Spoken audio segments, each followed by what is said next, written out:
Hi everyone, I'm Myra. Welcome back to METV. There are 6 things that you should never ever include in your resume, according to Katherine Jewell, author of New Resume, New Career. You can get more help on how to construct your resume at careerpassioncoach.com. But for now, let's find out what those 6 things are that Katherine Jewell says we should never include in our resumes. The first one is your graduation date. You can include your degree if it's relevant, but make sure not to include the date if you've been in the workplace for over 20 years.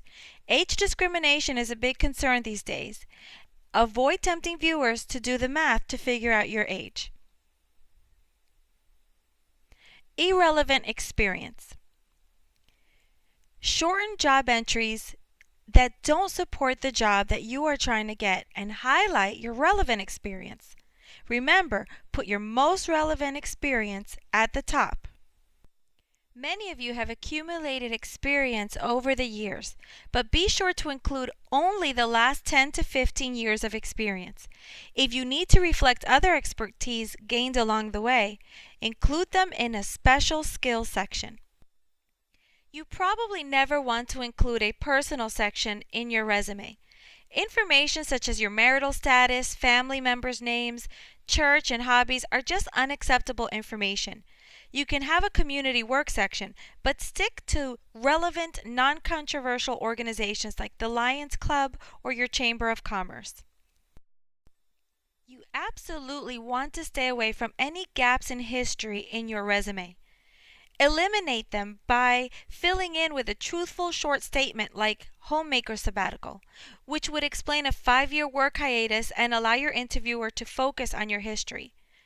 Gaps in history can make them wonder what you were doing with that time, and that's not what you want them to focus on. The 6th thing that Katherine Jewell recommends that you never include in your resume is photos. Don't include them in your resume, but be sure to polish off all social networking sites like Facebook and Instagram and remove any unprofessional and embarrassing photos. Believe me, your employers and potential employers are looking. So we're off to a really good start in getting started on your resume. In the first video in this series, we covered the overall appearance of your resume. In the second video, we discussed what sections to include, and the third video, we covered cover letters. I've put a link to all those videos in the description bar below. For today, I'd like to thank Katherine Jewell for her 6 tips of what not to include in your resume. And you can get more helpful advice on how to construct your resume by visiting her website at careerpassioncoach.com. But even more exciting, through her website, you can submit your resume and she'll contact you back with a complimentary 25-minute personalized consultation on how you can improve your resume. So that's it. I hope these videos and these tips help you market yourself into a better career, a brighter future, and I wish you all the luck in the world. See you in the next video.